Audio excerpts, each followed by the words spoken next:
बच्चों, हमारा परिवेश की कक्षा में आपका स्वागत है। आज हम हमारी पाठ्य पुस्तक हमारा परिवेश के पाठ 17 हमारे प्रदेश के शासन प्रबंध का अध्ययन करेंगे। इस पाठ में हम जानेंगे कि मतदान क्या होता है और मतदान की प्रक्रिया कैसे पूरी होती है। इसके अलावा हम विधान सभा के बारे में जानेंगे, विधान परिषद के बारे में जानेंगे, राज्यपाल तथा राज्यपाल के कार्यों के बारे में जानेंगे, उच्च न्यायालय क्या होते हैं और वो कैसे कार्य करते हैं इसके बारे में भी जानेंगे। और इसके अलावा हम व्यवस्थापिका, कार्यपालिका और न्यायपालिका के बारे में भी विस्तार से वर्णन करेंगे। आज का पाठ शुरू करने से पहले मैं आपको फिर से एक कहानी सुनाता हूँ। आपको तो सबको कहानी पसंद है ना? हाँ, तो आपको ये ध्यान से सुनना है और आपको अपनी किताब और कार्य पुस्तिका, अभ्यास पुस्तिका भी निकाल कर रख लेनी है। तो बच्चों, एक शेर था। शेर बहुत परेशान रहता था। जब वैसे तो कहने के लिए वो जंगल का राजा है, लेकिन वो बहुत दुखी था। ऐसे ही एक दिन वो परेशान कुछ सोच रहा था। तभी उसका एक मंत्री भालू, चीकू भालू वहाँ पर आया। चीकू भालू ने उससे पूछा कि आप क्यों परेशान हैं। राजा ने अपनी परेशानी का कारण बताया कि वैसे तो मैं सभी जानवरों का खूब ध्यान रखता हूँ, अपनी प्रजा को बहुत अच्छे से मैं चला रहा हूँ, लेकिन फिर भी सभी जानवर मेरा सम्मान नहीं करते और विरोधी भी सिर उठा रहे हैं। वो और जानवरों को भड़का भी रहे हैं। तो यह सुनकर भालू को एक उपाय सूझता है और वो राजा को विस्तार से इसके बारे में बताता है। वह राजा को चुनाव तथा प्रजातंत्र के बारे में बताता है। चीकू की बातें सुनकर शेर निश्चिंत हो जाता है और जैसे चीकू कहता है उस दिन से उसी तरह काम में लग जाता है। वह प्रजा के भलाई के कामों में दिन रात लग जाता है।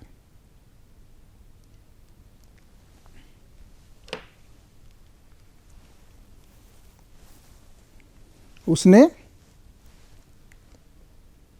स्कूल खुलवाए, अस्पताल खुलवाए और भी बहुत सारे कार्य कराए। वह प्रजा की भलाई के लिए लगातार मेहनत कर रहा था। इसके बाद जब और भी बहुत सारे कार्य कर रहा था, तब उसने जानवरों की जैसे लड़ाई झगड़े सुलटाने के लिए एक न्यायालय भी खुलवा दिया, जहां टोनू जिराफ न्यायाधीश की कुर्सी पर बैठकर रोजाना न्याय करता। धीरे धीरे प्रजा को राजा पर भरोसा होने लगा और वो राजा को पसंद करने लगी।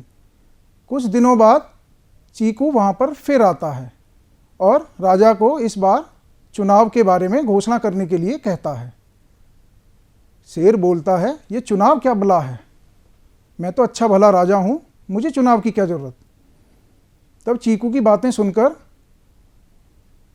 शेर जो है निश्चिंत हो जाता है और उसी अगले दिन ही एक सभा का आयोजन करता है। सभा में बहुत सारे जानवरों को बुलाया जाता है, जैसे शेर, जिराफ, मगरमच्छ, बंदर, मेंढक, बत्तख, कछुआ, हिरन आदि। सभी जानवरों के सामने शेर ये ऐलान करता है कि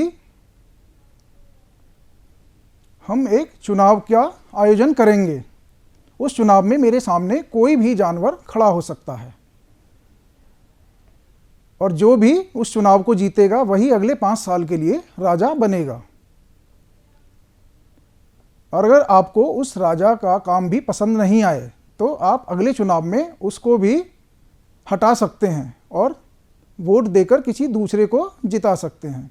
यह बात सभी जानवरों को बहुत पसंद आई और विशेषकर राजा के विरोधियों को। उनको तो अब शेर का सिंहासन बिल्कुल नज़र ही आने लगा था।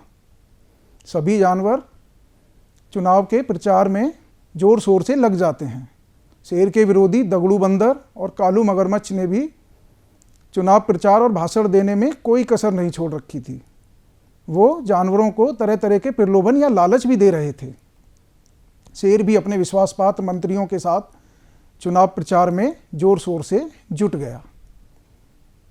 आखिर चुनाव का दिन आ ही गया।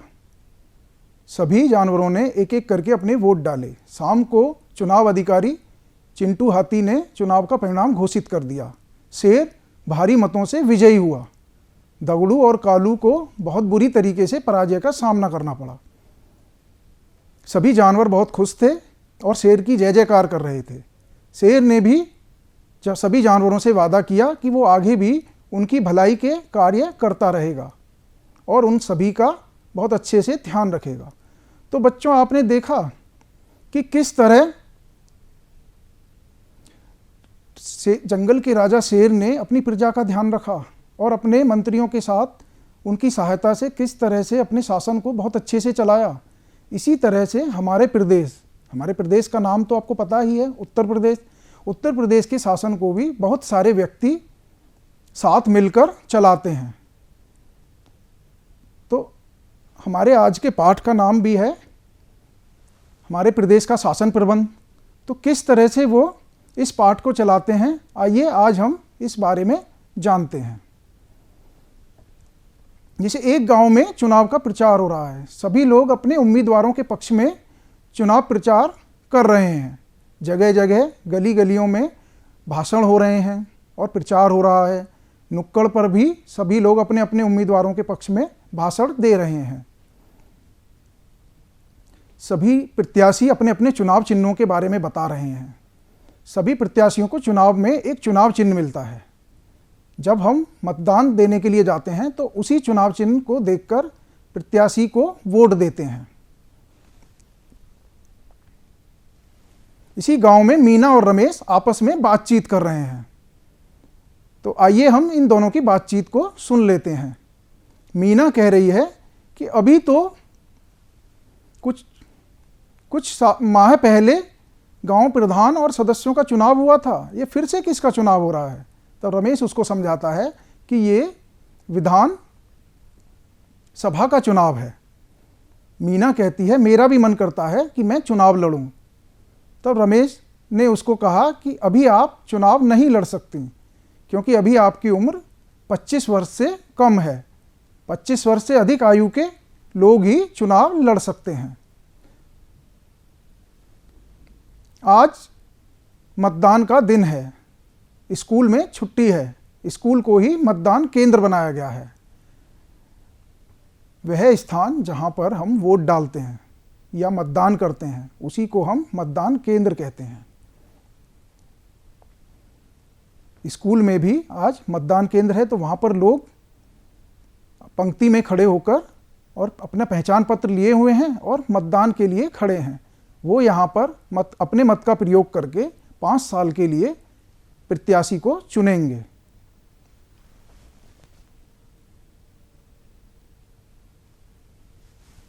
अठारह वर्ष से अधिक उम्र के ही लोग मतदान का प्रयोग कर सकते हैं।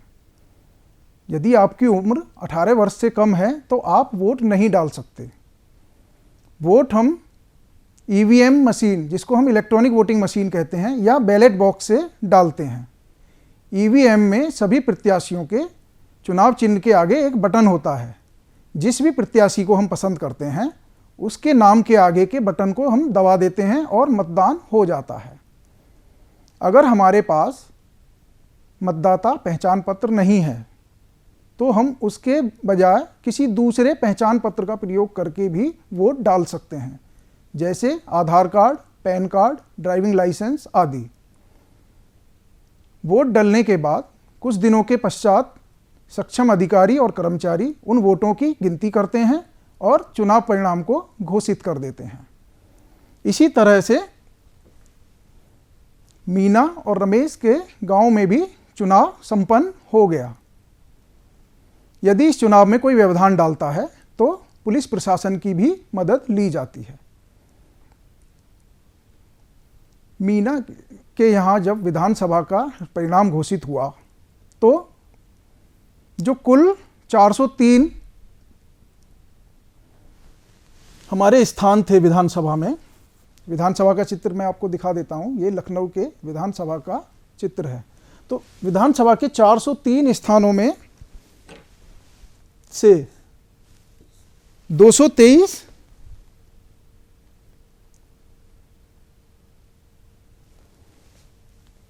223 स्थान एक ही दल के उम्मीदवारों को मिले, जबकि बाकी 180 स्थान अन्य दलों और निर्दलीय उम्मीदवारों को मिले हैं। तो जो बहुमत में हमारा दल होता है, यानी जिसको सबसे ज़्यादा वोट मिलते हैं, उसी को ही सरकार बनाने के लिए बुलाया जाता है। विधानसभा के जीते हुए सभी उम्मीदवारों को विधायक या एमएलए कहते हैं। एमएलए को मेंबर ऑफ लेजिस्लेटिव असेंबली भी कहते हैं। राज्यपाल महोदय बहुमत प्राप्त दल के नेता को सरकार बनाने के लिए बुलाते हैं और उनके नेता को मुख्यमंत्री नियुक्त करते हैं। विधानसभा के सदस्य अपने सदस्यों में से विधानसभा अध्यक्ष का चुनाव करते हैं। राज्यपाल महोदय आंग्ल भारतीय समुदाय से भी एक सदस्य को विधानसभा के सदस्य के रूप में नियुक्त करते हैं। आंग्ल भारतीय समुदाय उनको कहते हैं जो अंग्रेज या तो भारत में बस गए हैं या फिर उन्होंने भारतीय महिला से शादी की हो। इसी तरह हमारे प्रदेश में विधान परिषद भी है। विधान परिषद का सदस्य बनने के लिए कम से कम 30 वर्ष की उम्र होनी चाहिए। विधान परिषद के सदस्यों का चुनाव कुछ विशेष योग्यता प्राप्त व्यक्तियों के द्वारा किया जाता है। इनमें से कुछ सदस्यों का चुनाव स्नातक परीक्षा पास व्यक्ति करते हैं, कुछ सदस्यों का चुनाव पंचायत के प्रतिनिधियों द्वारा किया जाता है, जबकि कुछ सदस्य शिक्षकों द्वारा नियुक्त किए जाते हैं।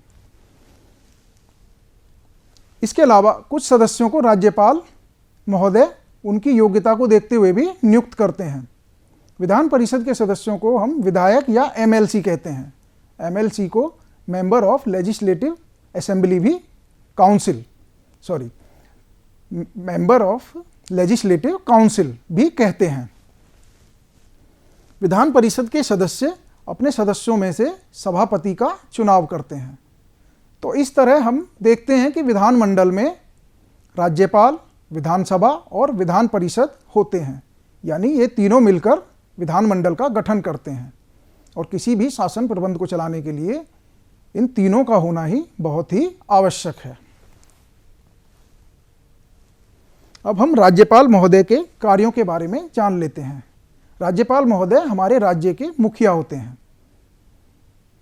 राज्यपाल जिस जगह पर रहते हैं, यानी उनके निवास स्थान को राजभवन कहते हैं। राजभवन लखनऊ में स्थित है। बच्चों, आपको तो पता ही होगा कि लखनऊ हमारे प्रदेश की राजधानी है। बिल्कुल सही। राज्यपाल विधानसभा में बहुमत प्राप्त दल के नेता को सरकार बनाने के लिए आमंत्रित करते हैं। बहुमत प्राप्त दल के नेता को मुख्यमंत्री बनाया जाता है। मुख्यमंत्री की सलाह से ही अन्य मंत्रियों का भी चुनाव किया जाता है। इसके बाद राज्यपाल महोदय मुख्यमंत्री तथा उनके सहयोगी मंत्रियों को शपथ दिलाते हैं। इसके अलावा राज्यपाल विधान परिषद के सदस्यों को उनकी योग्यता के अनुसार नियुक्त भी करते हैं, जबकि पहले मैंने अभी आपको बताया कि विधानसभा के सदस्यों में से भी एक सदस्य को वो आंग्ल भारतीय समुदाय से नियुक्त करते हैं। इसके अलावा राज्यपाल महोदय जो हमारे जिला न्यायालय होते हैं, उनके न्यायाधीशों की नियुक्ति करना, यानी कि उनको शपथ दिलाना, वो भी कार्य हमारे राज्यपाल महोदय का ही है। तो राज्यपाल बहुत ही महत्वपूर्ण कार्य करते हैं और शासन प्रबंध में इनका बहुत ही महत्वपूर्ण रोल है। विधानसभा और विधान परिषद के कार्यों के बारे में भी जान लेते हैं। विधानसभा और विधान परिषद के सदस्य कानून का निर्माण करते हैं। ये दोनों ही सदस्य मिलकर कानून बनाते हैं और राज्यपाल की सहमति और हस्ताक्षर के बाद वो कानून प्रदेश में लागू कर दिया जाता है। इसके अलावा विधानसभा और विधान परिषद के सदस्य मंत्री जी से प्रश्न पूछते हैं। मंत्री जी उनके सभी प्रश्नों का जवाब देते हैं और उनको आश्वस्त करते हैं कि वो जनता की भलाई और कल्याण के लिए कार्य करेंगे। इसके अलावा मंत्री जी उनको विभिन्न योजनाएं और विकास कार्यों का ब्यौरा भी देते हैं। यदि इन योजनाओं में या विकास कार्यों में कहीं कोई अनियमितता पाई जाती है तो विधानसभा और विधान परिषद के सदस्य कड़ा विरोध भी करते हैं। इसलिए ये हमारे शासन प्रबंध में बहुत महत्वपूर्ण भूमिका निभाते हैं और हमेशा जनता की भलाई के कार्य करते हैं। उच्च न्यायालय के बारे में अब हम जान लेते हैं। ये चित्र हमारे उच्च न्यायालय का है। उच्च न्यायालय प्रयागराज में स्थित है। इसकी एक खंडपीठ लखनऊ में भी है। न्यायालय में लोग न्याय प्राप्त करने के लिए आते हैं। उच्च न्यायालय में जो न्यायाधीश होते हैं वो न्याय प्रदान करने का कार्य करते हैं। ये न्यायाधीश कानून के अनुसार कार्य करते हैं। प्रत्येक जिले में एक जिला न्यायालय भी होता है जो उच्च न्यायालय के अधीनस्थ होता है, यानी उसके अधीन कार्य करता है। इस उच्च न्यायालय से ऊपर भी एक और न्यायालय होता है जिसको सर्वोच्च न्यायालय कहते हैं। यह नई दिल्ली में स्थित है। सर्वोच्च न्यायालय के न्यायाधीश को मुख्य न्यायाधीश कहते हैं।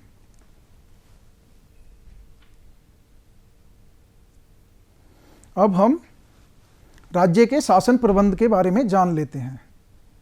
राज्य के शासन प्रबंध के 3 अंग होते हैं: व्यवस्थापिका, कार्यपालिका और न्यायपालिका। हम इन तीनों का एक एक करके विस्तार से वर्णन करेंगे।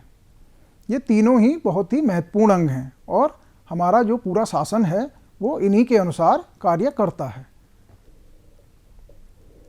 पहला है हमारा व्यवस्थापिका। व्यवस्थापिका, इसका कार्य है कानून बनाना। विधानसभा और विधान परिषद के सदस्य कानून बनाते हैं और राज्यपाल की सहमति से उसको लागू कर देते हैं। इनकी पूरे प्रदेश में सभी जो कानून हैं वो इसी हिसाब से इनकी कार्य करते हैं और व्यवस्थापिका का हमारे प्रशासन में बहुत ही महत्वपूर्ण रोल है। दूसरा है कार्यपालिका। कार्यपालिका कानून को लागू करने का कार्य करती है। विधानमंडल जो कानून बनाता है उसको लागू करने का कार्य राज्यपाल, मुख्यमंत्री, विभाग के मंत्री और अन्य अधिकारी इन कानूनों को लागू करते हैं या कराते हैं। अगर इन कानूनों को लागू करने में कहीं कोई परेशानी आती है तो ये अधिकारी कानून के उपयोग करते हुए उस परेशानी को दूर करते हैं और ज़रूरत पड़ने पर पुलिस प्रशासन का भी सहयोग लिया जाता है। कार्यपालिका इन सभी कार्यों को पूर्ण करने में महत्वपूर्ण भाग अदा करती है। हमें कार्यपालिका का सम्मान करना चाहिए और जो भी कानून हैं उनको एक अच्छे नागरिक की तरह हमको इन्हें पालन करना चाहिए। तीसरा अंग है न्यायपालिका। न्यायपालिका न्याय प्रदान करने का कार्य करती है। कानून का पालन नहीं होने पर या कोई विवाद होने पर न्यायपालिका न्याय प्रदान करती है। न्यायपालिका एक स्वतंत्र इकाई है और ये निष्पक्ष रूप से न्याय का कार्य करती है। विभिन्न न्यायाधीश इसमें न्याय प्रदान करने का कार्य करते हैं। अब हम अपनी न्यायपालिका की संरचना के बारे में जान लेते हैं। न्यायपालिका की संरचना कुछ इस तरीके से है। जैसे सर्वोच्च न्यायालय, यह सबसे बड़ा न्यायालय है जो नई दिल्ली में स्थित है। सर्वोच्च न्यायालय के न्यायाधीश को हम मुख्य न्यायाधीश कहते हैं। इनकी नियुक्ति राष्ट्रपति महोदय करते हैं। सर्वोच्च न्यायालय के बाद हमारा उच्च न्यायालय आता है। उच्च न्यायालय राज्यों में होते हैं, विभिन्न राज्यों में उच्च न्यायालय होते हैं। जैसे हमारा उच्च न्यायालय प्रयागराज में स्थित है, मैंने अभी आपको बताया था, और इसकी एक खंडपीठ लखनऊ में भी है। उच्च न्यायालय के जो न्यायाधीश हैं उनकी नियुक्ति राष्ट्रपति महोदय करते हैं। इसके अलावा जिला न्यायालय भी होते हैं। जिला न्यायालय हमारे विभिन्न जिलों में होते हैं। ये उच्च न्यायालय के अधीनस्थ कार्य करते हैं। जिला न्यायालय के न्यायाधीश की नियुक्ति राज्यपाल महोदय करते हैं।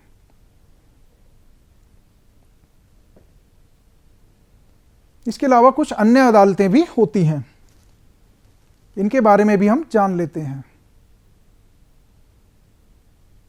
जैसे एक है लोक अदालत। लोक अदालतें ऐसे मंच या फोरम हैं जहां पर निष्पक्ष रूप से न्याय प्रदान किया जाता है और आपस में सौहार्दपूर्ण तरीके से उन मामलों का निपटारा किया जाता है जो या तो न्यायालय में लंबित हैं या फिर मुकदमे के रूप में दर्ज ही नहीं किए गए हैं। ऐसे सभी मामलों को दोनों पक्षों की सहमति से शांतिपूर्वक सुलझा लिया जाता है। तो यह एक न्याय प्रदान करने का वैकल्पिक माध्यम है। लोक अदालतों का सबसे मुख्य गुण है इनका निःशुल्क और त्वरित न्याय, यानी कि मामले का निपटारा भी बहुत जल्दी हो जाता है और अधिक धन भी नहीं खर्च करना पड़ता। इसके बाद एक है पारिवारिक अदालत। पारिवारिक अदालतों में परिवार से संबंधित सभी मामले सुलझाए जाते हैं, जैसे पति पत्नी के झगड़े, नाबालिग बालकों के संरक्षण से संबंधित मामले। परिवार न्यायालय अधिनियम 1984 के तहत इनका गठन किया गया था। तो परिवार से संबंधित सभी मामले इन अदालतों में आसानी से सुलझाए जाते हैं। इसके बाद आता है उपभोक्ता अदालत। उपभोक्ता अदालत उपभोक्ता संरक्षण अधिनियम 1986 के तहत इनका गठन किया गया, जिसके तहत जो उपभोक्ता हैं उनके हितों का संरक्षण किया जाता है। दैनिक उपयोग की जो वस्तुएं हैं उनके मामले इन अदालतों में निपटाए जाते हैं, जैसे वस्तु के मूल्य में हेरफेर हो या उसकी जो गुणवत्ता है उसमें कोई कमी आ जाए, तो इनसे संबंधित मामले इन अदालतों में सुने जाते हैं। शिकायत सही पाए जाने पर अदालत एक जुर्माना तय करती है और संबंधित कंपनी या दुकानदार को वह जुर्माना या मुआवजा उपभोक्ता को देना पड़ता है। इसके अलावा जो भी आर्थिक दंड अदालत तय करती है वो भी उस कंपनी या दुकानदार को देना पड़ता है। तो इन सभी अदालतों का मुख्य उद्देश्य यही है कि कोई भी नागरिक आर्थिक या किसी अन्य क्षमता के कारण न्याय पाने से वंचित ना रह जाए। ये सभी अदालतें नागरिकों को उचित न्याय प्रदान करने का कार्य करती हैं। तो आज हमने सीखा कि मतदान क्या होता है, मतदान की प्रक्रिया कैसे होती है, विधानसभा क्या होती है, विधान परिषद के क्या होती है, विधानसभा और विधान परिषद के सदस्य क्या कार्य करते हैं। इसके अलावा हमने जाना कि उच्च न्यायालय क्या होते हैं, उच्च न्यायालय के कार्य क्या होते हैं। उच्च न्यायालय हमारा प्रयागराज में स्थित है, इसकी एक खंडपीठ लखनऊ में है।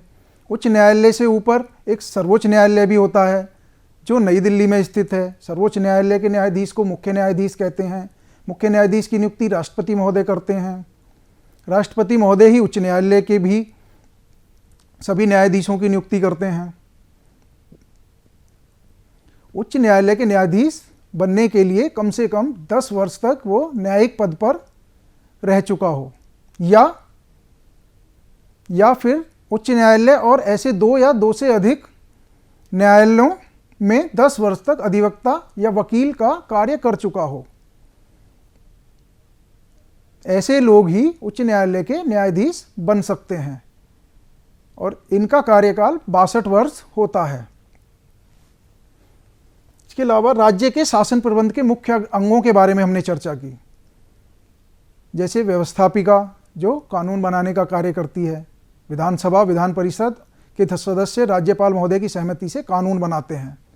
ये तीनों मिलकर विधानमंडल का निर्माण करते हैं और सारा जो देश का शासन प्रबंध है वो इसी विधानमंडल के बनाए हुए कानून के अनुसार ही चलता है। दूसरा, फिर व्यवस्थापिका के बाद कार्यपालिका। कार्यपालिका इन सभी कानूनों को पालन कराने का कार्य करती है, जिसमें मंत्री, विभागों के अध्यक्ष, अधिकारी, ये सभी मिलकर इन कानूनों का पालन कराते हैं। और इसके बाद तीसरा अंग हमने न्यायपालिका के बारे में भी विस्तार से जाना। उसमें हमने सर्वोच्च न्यायालय के बारे में जाना, उच्च न्यायालय के बारे में, जिला न्यायालयों के बारे में जाना। साथ ही साथ कुछ अन्य अदालतें जैसे लोक अदालत जो बहुत ही त्वरित न्याय देती है और निःशुल्क न्याय देती है, उसके बारे में जाना। परिवार अदालतों के बारे में जाना जिनमें परिवार से संबंधित मामले सुलझाए जाते हैं। और इसके अलावा हमने उपभोक्ता अदालतों के बारे में भी जाना जो उपभोक्ता के हितों का संरक्षण करती हैं। अब हम एक प्रश्नोत्तरी कर लेते हैं जिससे पता चल जाएगा कि आज आपने इस पाठ को कितना सीखा। तो देखते हैं आप कितने प्रश्नों का सही उत्तर बता पाते हैं। तो बच्चों, क्या आप तैयार हैं?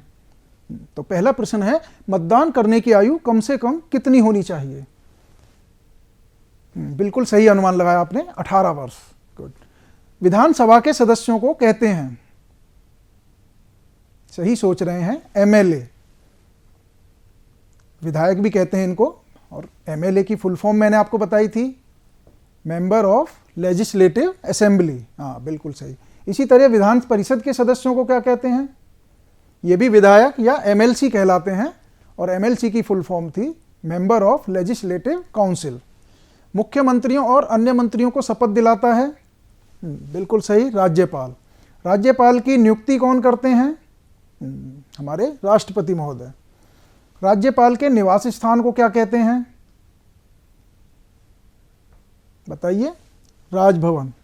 हमारे प्रदेश का उच्च न्यायालय स्थित है, ये तो आपको पता ही है, प्रयागराज में। और अंतिम प्रश्न है, नियमों को पालन कराने का कार्य है। नियमों को पालन कराने का कार्य किसका है? कार्यपालिका का। हाँ, बिल्कुल सही, आपने सभी प्रश्नों के उत्तर बताए हैं। अब हम गृह कार्य कर लेते हैं। तो गृह कार्य में पहला आपका प्रश्न है, विधानसभा और विधान परिषद के सदस्य क्या कार्य करते हैं? आपको ये अपनी उत्तर पुस्तिका में लिखना है। के बाद दूसरा प्रश्न है, मतदान कैसे होता है और वोट कौन दे सकता है? मैंने आपको बताया था 18 वर्ष से अधिक उम्र के लोग ही अपने मत का प्रयोग कर सकते हैं। और आपको मतदान की पूरी प्रक्रिया के बारे में भी लिखना है। के बाद तीसरा प्रश्न है, राज्य का शासन प्रबंध कैसे चलता है, समझाइए। तो इसमें आपको राज्य के शासन प्रबंध में तीनों अंग, व्यवस्थापिका, कार्यपालिका और न्यायपालिका के बारे में समझाना है। के अलावा आपको एक प्रोजेक्ट कार्य भी करना है। प्रोजेक्ट कार्य में आप सभी मिलकर मतदान प्रक्रिया का एक रोल प्ले कीजिए, यानी एक नाटक कीजिए जिसमें पूरी मतदान प्रक्रिया कैसे हो रही है उसको करना है। और सभी प्रक्रियाओं का पालन कराते हुए अपना प्रतिनिधि चुनिए। तो आशा है आपको ये प्रोजेक्ट कार्य भी समझ में आ गया होगा। तो अब आज के पाठ में इतना ही। अब फिर हम मिलेंगे अगले पाठ में एक नए पाठ के साथ। तब तक आप खुश रहिए और ई पाठशाला से ऑनलाइन क्लास लेते रहिए। आपको इस उत्तर पुस्तिका में आप जो हमारा प्रवेश पाठ्य पुस्तक है, इसके पेज नंबर 119 पर जो अभ्यास कार्य दिया हुआ है वो भी करना है और इस पाठ को ध्यानपूर्वक पढ़ना भी है। तो मिलते हैं अगली क्लास में, तब तक के लिए धन्यवाद।